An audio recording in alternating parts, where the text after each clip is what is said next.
Shabbat Shalom. Praise the Lord, another Shabbat. Like we've been talking this morning, so many things happening, not only in our personal lives, but even in the world. If you watch the news, things happening. And praise God for Shabbat. Today is the day when we forget everything that happened during the week, whether it's personal, whether it's on the news. Forget it. This is what Shabbat is for. Actually, Shabbat is something that has only to do with work. It's not like you stop working and that's Shabbat.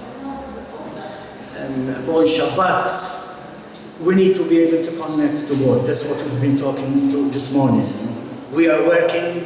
We have to do our jobs. God knows that. He said, listen, you work for 6 days, but on Shabbat you come and we connect together. So there's something different today. The Holy Spirit is in this place. And we come here to worship the Lord. Now, worshiping the Lord is like playing the guitar, guys. You know what I mean? Well, you can play the guitar on your own, by yourself, like I do at home. I'm at home, I play the guitar by myself. But sometimes I play the guitar with a band. And that is the same when we think about worship. Worship, it's like playing the guitar. You can do it by yourself, you worship God at home, but come Shabbat, you come here and we worship the Lord together.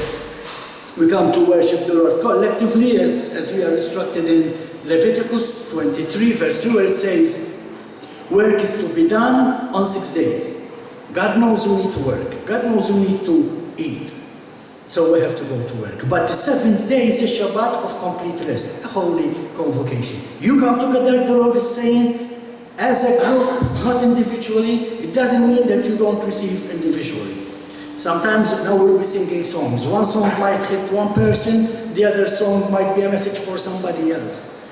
We are all different, we all have different needs, and God will talk to us in different songs in different ways. But even though we are here together collectively, we are here also individually. So while we are here together, allow God to speak to you this morning. Open up your hearts to Him.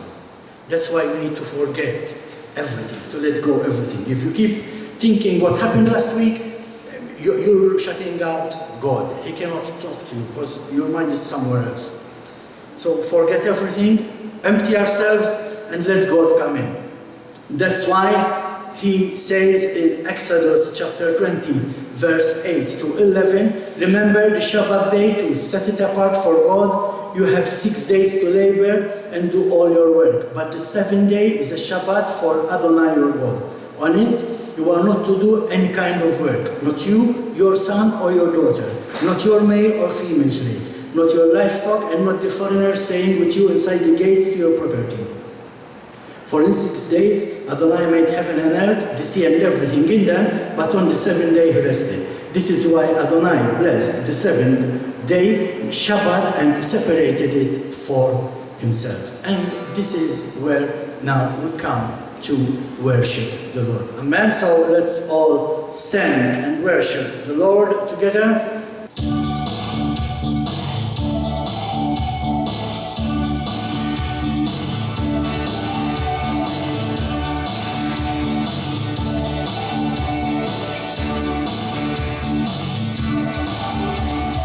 Come, now is the time to worship.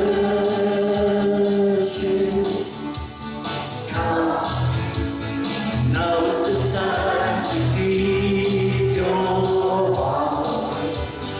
Come, just as you are to worship. Come, just as you are before your God. Come. One day every tongue will confess you are God. One day every knee you will bow. Still the greatest treasure remains for those who gladly choose you now.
voice shall be heard in the power of his word.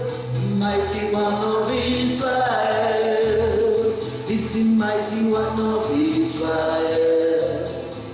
The mighty one of Israel. His voice shall be heard in the power of his word. The mighty one of Israel is the mighty one of Israel. Mighty one of Israel. His voice shall be heard by the power of his word. The mighty one of Israel.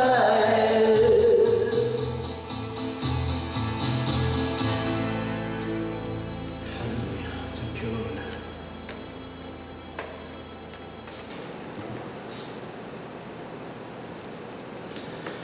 Baruch et Adonai HaMevorach,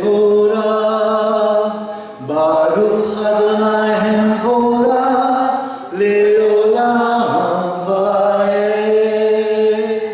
Blessed are you, Lord, our God, King of the universe, who has chosen us from among all the nations and given us his Torah. Blessed are you who gives the Torah. Blessed, praised, glorified, honored, and exalted be the name of the King of Kings, the Holy One. Blessed be he who is the first and the last, and besides him there is no God. Exalt him in the heavens. The Lord is his name. Rejoice in his presence. His name is more exalted than all blessing and praise. Blessed be his name, whose glorious kingdom is forever and ever. Let the name of the Lord be blessed forever and ever. Shema Israel, Adonai Eloheinu, Adonai Echad. Baruch Shem Kavod Malchuto le'olam va'ed. Hear Israel, Adonai our God, Adonai is one.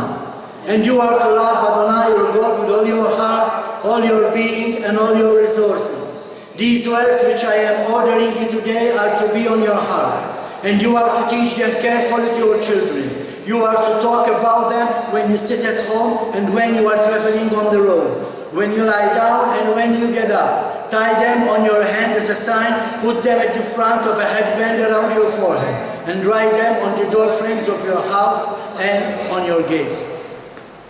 Father God, we come before you this morning, Lord. We thank you for a wonderful day, another day of Shabbat, Lord. A day that you created, a day in which we are glad and we rejoice, Lord, knowing that your mercy is new this morning. And Father, we come before you and you ask for your forgiveness. Father, we thank you for your love. We thank you for your mercy. We thank you for this grace, Lord. We thank you that we can come before you in the name of Messiah Yeshua and ask for your forgiveness. And we know that you hear our prayers. We know that your Holy Spirit is here this morning, Lord.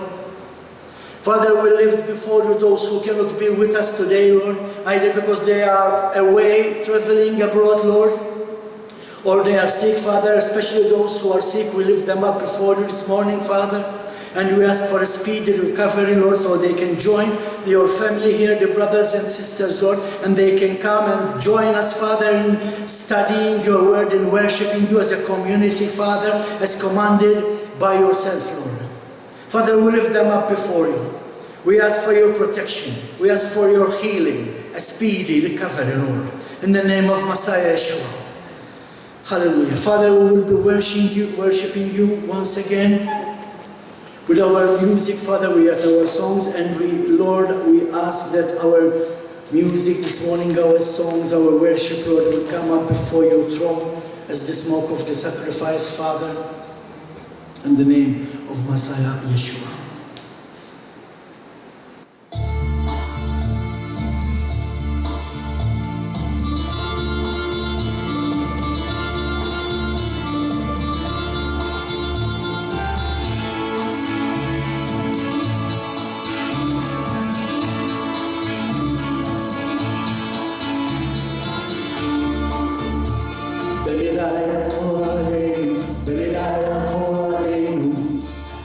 Mashiach ben David, Belilah voalim, Belilah voalim.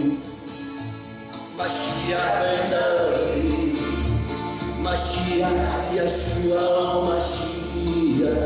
You're the reason that we sing.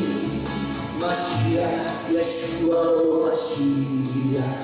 We sing praises to our King.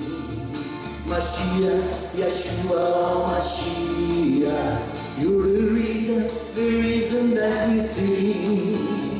Mashiach, Yeshua, Mashiach. We sing praises to our King. Belilah voalim, Belilah voalim. Mashiach ben David, Belilah voalim, Belilah voalim. Mashiach ben David, Mashiach, Yeshua, Mashiach. You're the reason that we sing. Mashiach, Yeshua, Mashiach. We sing joyous praises to our King. Mashiach, Yeshua, Mashiach. You're the reason that we sing. Mashiach, Yeshua, Mashiach. We sing joyous praises to our King.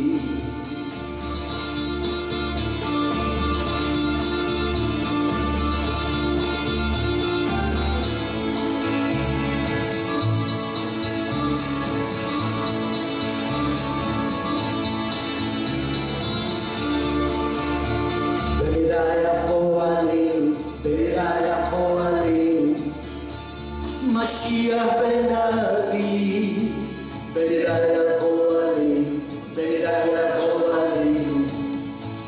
Mashiach ben David, Mashiach, Yeshua, Mashiach. You're the reason that we sing. Mashiach, Yeshua, Mashiach. We sing joyous praises to our King. Mashiach, Yeshua, Mashiach. You're the reason that we sing. Mashiach, Yeshua, Mashiach. We sing joyous praises to our King. Mashiach, Yeshua, Mashiach. You're the reason that we sing. Mashiach, Yeshua, Mashiach. We sing joyous praises to our King.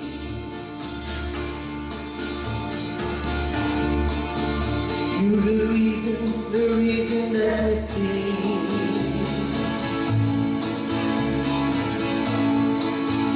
We sing joyous praises to our King. Mashiach, Yeshua, Mashiach.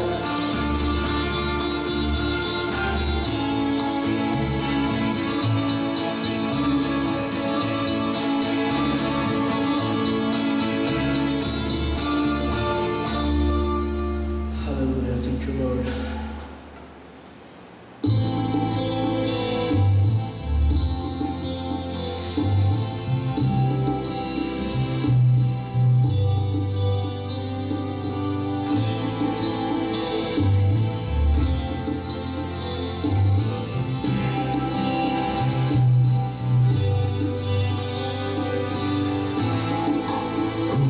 Like him, the lion and the lamb, seated on a throne.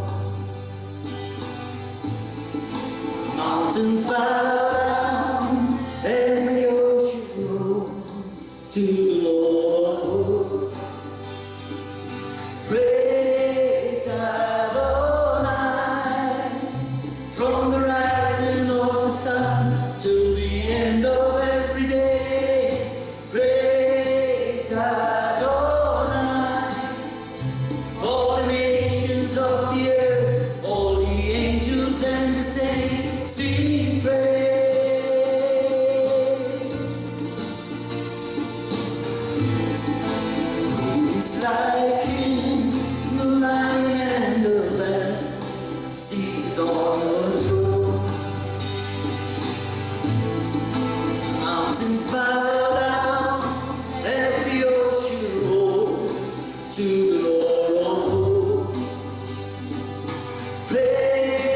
Adonai, from the rising of the sun to the end of every day. Praise Adonai. All the nations of the earth, all the angels and the saints sing praise.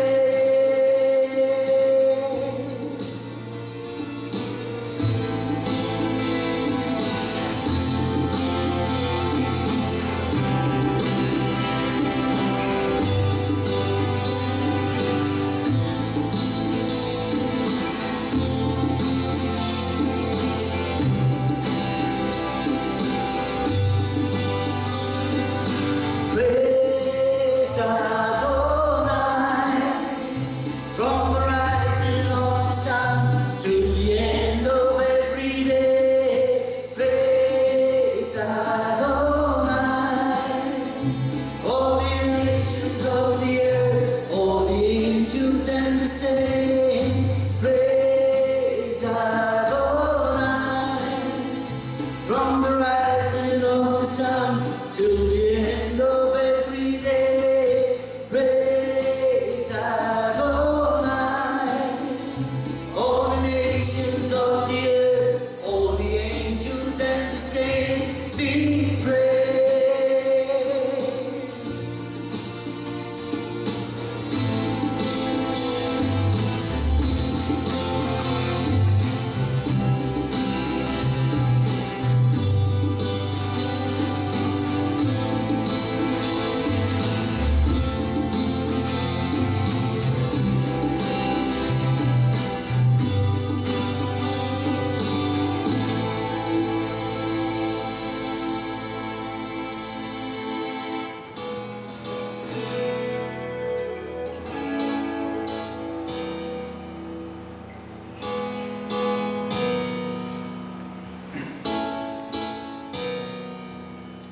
Come to your presence to sing a song for you, a song of praise and honor for all the things you helped us through.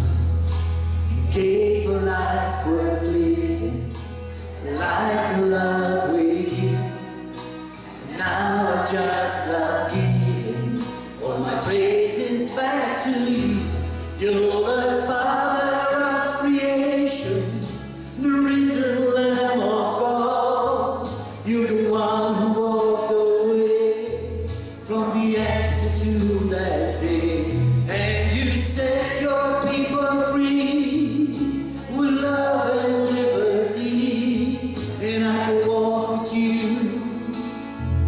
every night and every day. You're the Father of creation, the risen Lamb of God. You're the one who walked away from the empty tomb that day, and you set your people free with love and liberty. And I can walk with you every night and every day.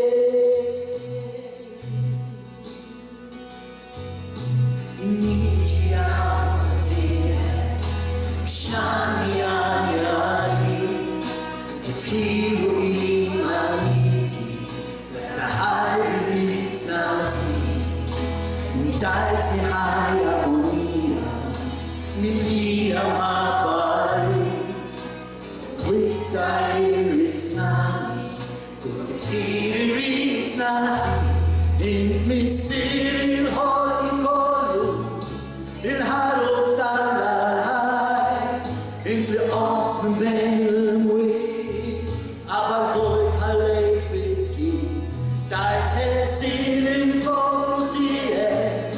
Flimhaba maudi, umiak nimshiri, tu haiti leuna, in misil il holi kolu, il haruf talalhai, in the autumn velen way, aber voit haleit viski, tijd herzien il botie, flimhaba maudi, to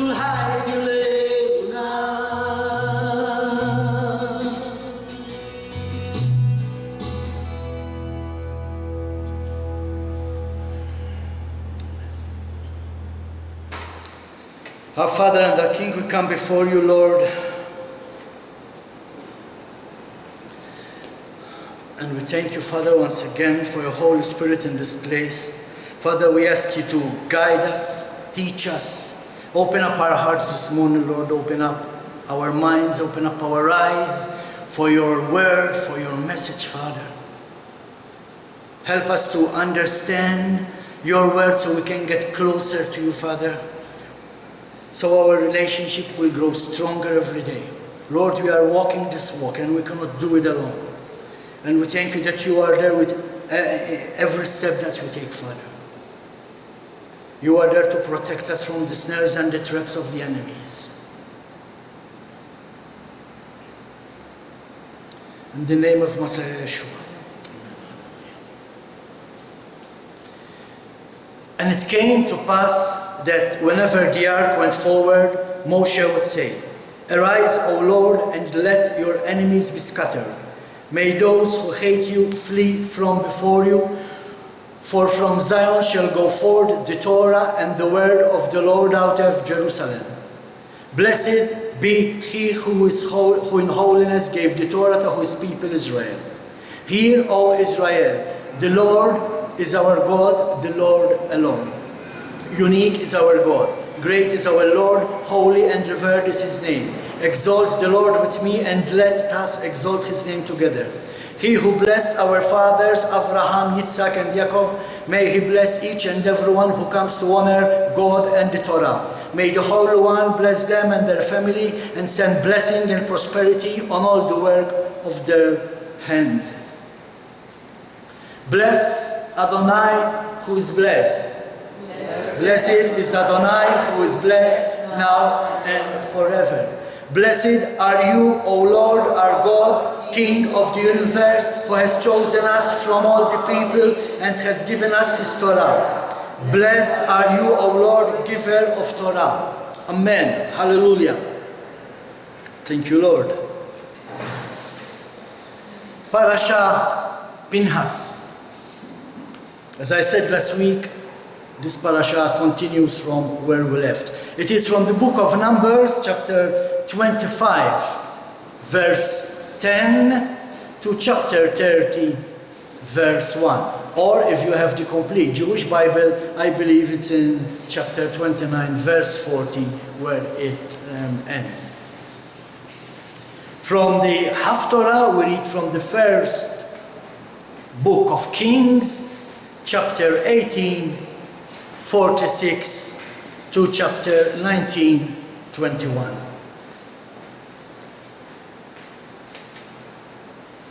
And from the New Testament, as always, there's a lot of scriptures. We will be talking about sexual immorality and spiritual immorality. So we can find Paul speaking about this in his second letter to the Corinthians. Spiritual adultery and fornication with the world. Peter in his second letter in chapter 2, he speaks about it. And there's a lot of scriptures we will be mentioning in the Torah. So let's start the study of this parasha, Phinhas. And as I did say last week, this week it continues with last week's parasha. Last week's parasha, we left Balaam giving the advice to Balak to send the woman of the Medians and to corrupt Israel through this sexual immorality and by worshipping their gods. That's how it ended. And in fact, it says in the book of Numbers, chapter 25, verse 1, it says that Israel stayed at Chittim, and there the people began whoring with the woman of Moab. Now remember, one of the commandments that God always gave to his people is, do not mix with the pagans. Do not give your children in marriage to the pagans, to those who do not believe. Why? Because we know that once somebody is united with an unbeliever, chances are that he will leave what he believes in and he will follow his partner. This happened with Solomon. Solomon If you remember, he prayed to God for wisdom. God said, okay, I give you wisdom, I give you peace during your reign. And here we have Solomon. Humanity think that everything was okay with him, but it was not. Solomon had like 900 wives, pagan ones. So most of the time, he used to go and worship their gods with them, offer sacrifices to their gods in their places of worship. So this is it. Solomon, who was a man of God, was carried away into the pagan beliefs by his many wives.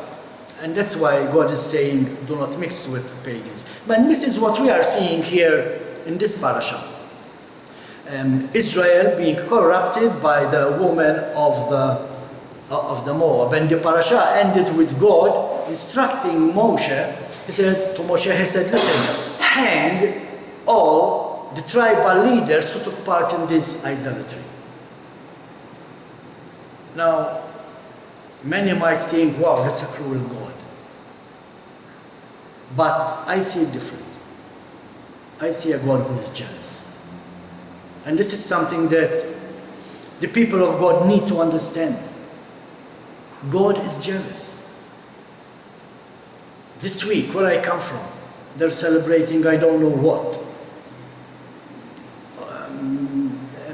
An anniversary of a statue. And they are bringing out the statue, and it's like a big feast in the city where I come from this week. And if you go on Facebook, everybody's saying, oh, look how beautiful she looks. Oh, look at our mother. And they do not know how jealous God is right now. This is something we need to understand. God is a jealous God.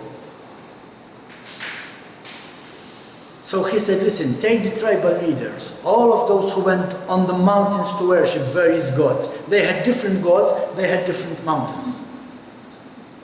If you read the Psalms, David always says,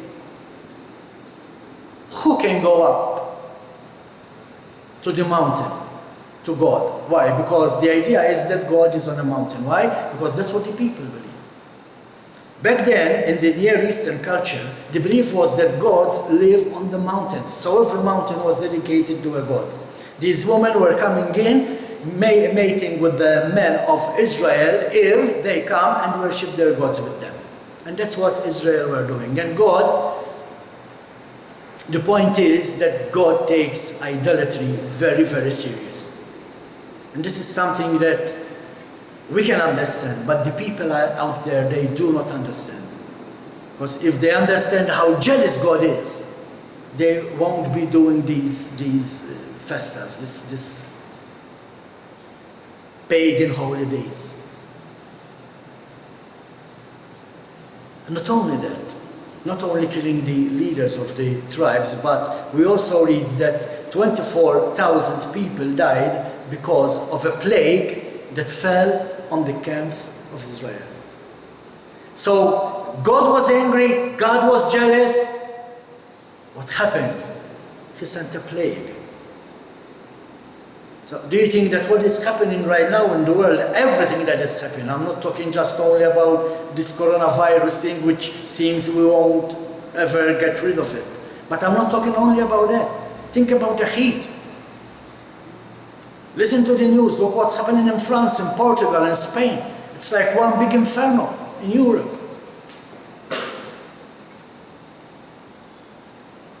Why? Because the people won't repent. And God is jealous. In fact, in this week's parasha, we read that Moshe and the leaders were weeping. They were praying. Where? At the entrance of the tent of meeting. In fact, they were in front of the tabernacle. That's what it means. In front of the tabernacle, they were weeping, crying, praying to God to stop this plague. Because it was killing so many people. They were praying God not to be angry with them. What happened?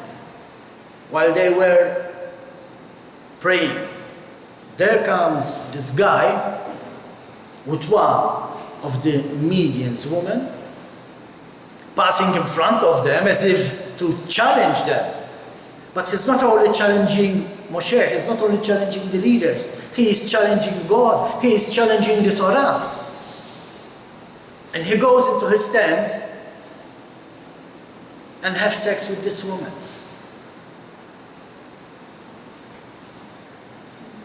In front of Moses and the elders. And that's where Phinhas comes in. He comes in and he kills both of them with his lance.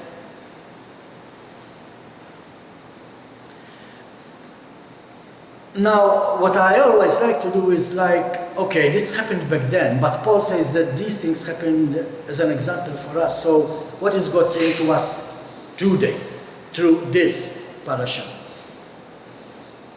Again, as I started this parasha, people, especially on this island. Let's start from this island before we move on to the world. People on this island are worshipping false gods. And when I say false gods, I don't only mean statues. Because when you mention idolatry to people, they think statues. It's not only statues. Corrupted people, corrupted politicians,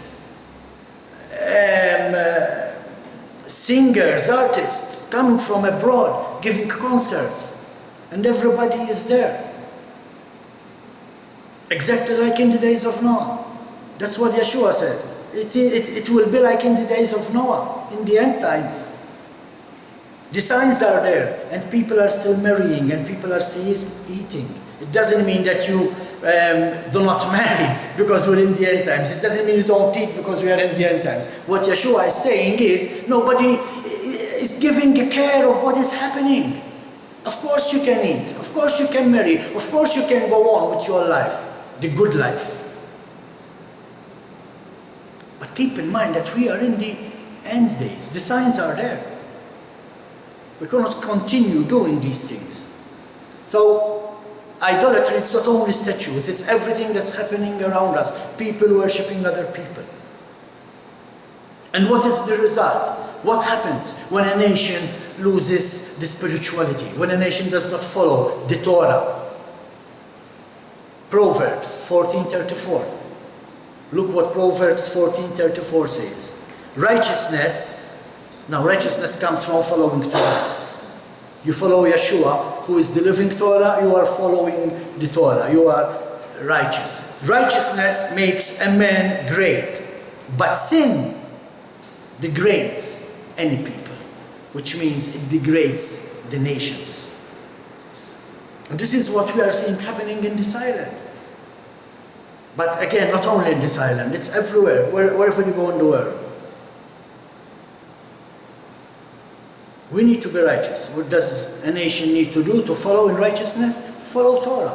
If a nation follows Torah, a nation is righteous in the eyes of God. And this is how Israel was made a set-apart nation. Israel is righteous in the eyes of the Lord. Why? Because Israel follows the Torah.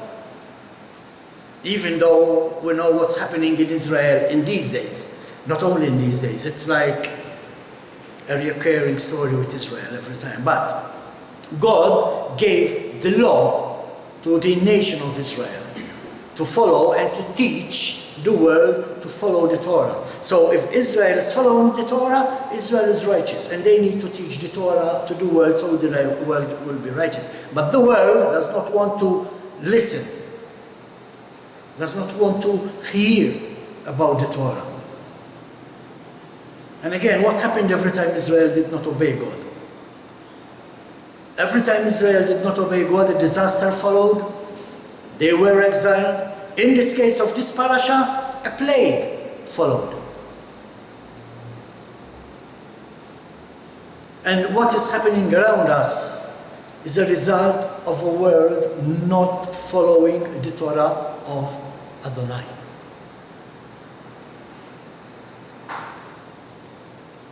In fact, someone needs to act like Phinhas. Someone needs to tell the world that Adonai is a jealous God. Someone needs to tell the world that Adonai is a jealous God and he does not take pleasure in idol worship. I'm not saying we should go out there and kill people because they are idol worshippers. But someone needs to go out there and tell them all about the second commandment. I am Elohim, you shall have no other Elohim before me.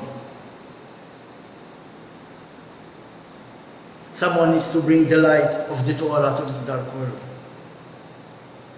And who is that someone? Israel. That's why Israel is set apart. Set apart means they are set apart for a particular thing, for a particular job. What's Israel's job in this case? To teach the Torah of Adonai to the nations. When I say Israel, I'm not just talking about the people living in Israel.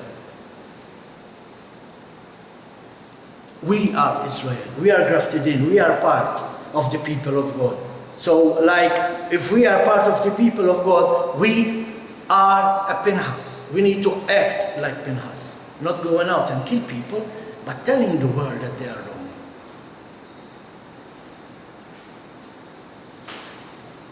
Next point in this parasha is that it follows with another census. We see Moshe taking a census now again, and what's interesting about this census? If you read the parasha, you will find out that it's only Yehoshua and Caleb who remained from the last census carried out by Moshe and Aaron. When I say Yehoshua, in English we know him as Joshua. Okay? Only Yehoshua and Caleb remained from the last census. All the other people were dead, either by natural causes or by the wrath of God for their wrongdoing, like Korah and his friends and those who died by the bites of the serpents and things like that. It's amazing. 40 years in the desert, a new generation. So Moshe is taking another census, which means, like, these guys are ready. Now we are ready to go into the promised land. In fact, if you don't know, during this parasha, they are on the doorstep of the promised land. They can see Israel from afar. How do we know that? I'll tell you soon. But let's go to the next point. The next point. After the census, we read about the daughters of Zelophehad. And they had no inheritance. Why? They had no inheritance because there were no men in their family. They were only 5 daughters. And their father was dead. They were not married, so they had no inheritance. And they said, listen, this is not right. And they went to Moshe and they objected. And Moshe said, okay, I take this thing to the Lord. Like we should do when we have a problem. Go to the Lord. Seek his face. And the Lord said, yes, they are right. They are part of Israel. They should have an inheritance. So, one of the points is here that equal rights, it's not something that started in the 1960s in the revolution. Equal rights are found in the Torah. It is people of this world who took away the rights from the woman, and now they are fighting to take them back. The Torah is equal to everybody. God said, of course, you need to give them a piece of the land to inherit.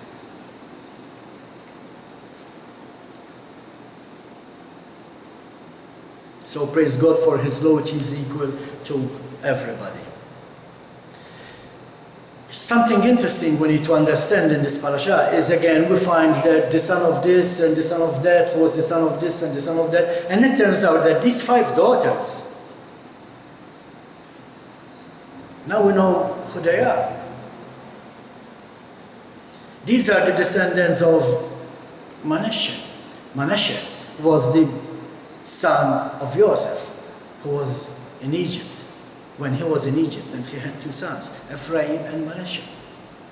And these are descendants of his. So these are descendants of Joseph. Of course, they were entitled for inheritance. for a piece of the land of Israel. Then reading through chapter 27, we read about God's instructions to Moshe before he dies. And that's how we know they can now see the promised land. In fact, this is happening during the last days, the very last days of Moshe. The very last days. He is about to die. But you tell me, but Martin, there's a whole book we are still to study, Deuteronomy.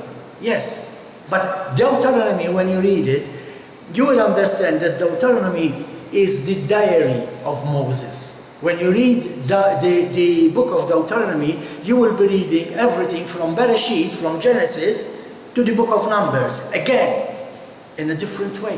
Why? Because it is the diary of Moshe. Moshe was writing this book of Deuteronomy, of what was happening every day during the, not every day, like what was happening in their lives during the 40 years in the desert. But here, God is calling Moshe to go on the mountain so he can look around, he can see the promised land, and then he will die. That's how we know that these are the last days of Moshe, even though it does not mention his death in this parasha. In fact, then we see Moshe asking God to bring forth a leader, and this is where God calls Joshua, to be a leader. But it is interesting what Moses is saying to God. He said, God, these people, they need a leader. How can they go out in? How can they come out if nobody leads them? And this is what we talked about last time about the confused sheep. They have no leader, they are confused. So Abraham is asking God, God, they need a leader.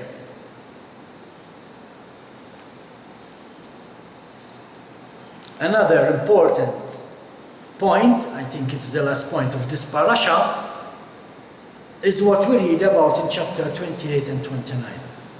Now, I would like you to find some time and read chapters 28 and 29 when you are at home. Why? Because something struck me when I was reading these. And I thought, okay, this needs a teaching on its own. So I will be teaching about Numbers 28 and 29. Not today, but I will do a lesson about this. Why? Because what we read in chapters 28 and 29 is all about sacrifices to be offered by Israel. But it does not stop there. Sacrifices being offered by Israel during the holidays, like today on Shabbat, we are to offer sacrifices, guys.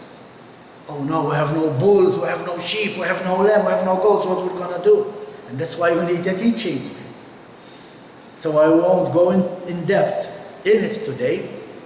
But God is saying, on holidays, on the feasts, even twice daily, you need to offer a sacrifice.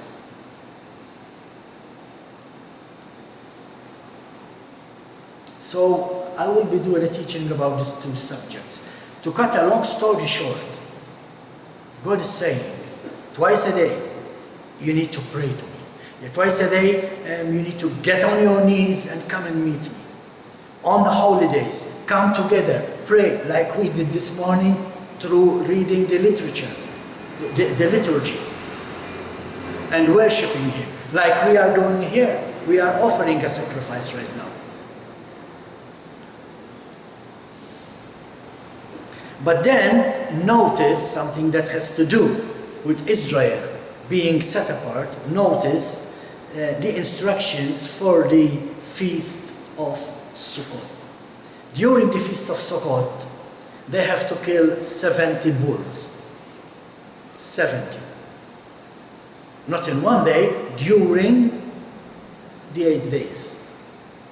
Why 70? Why not 60? Why not 80? Nothing is wasted in the Word of God. If God said something, it has a meaning. Why 70? Because originally, the world is made up of 70 nations.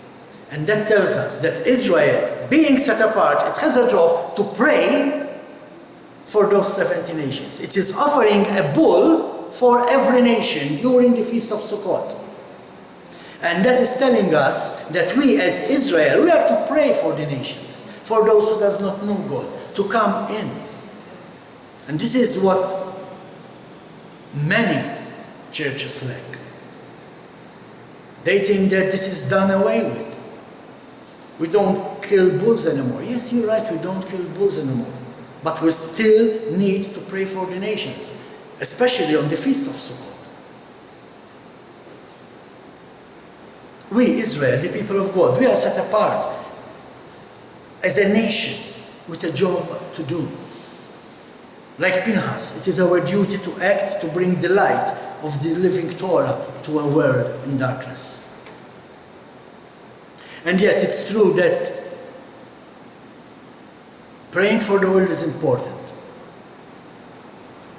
We need to pray for the nations, we need to pray for Israel. But it does not stop there.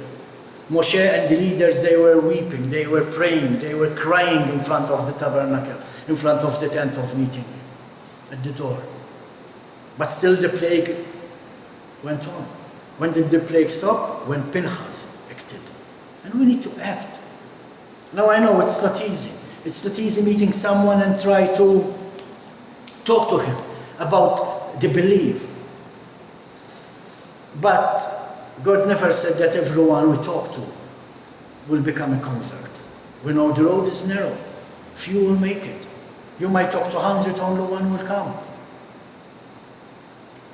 So don't give up, people.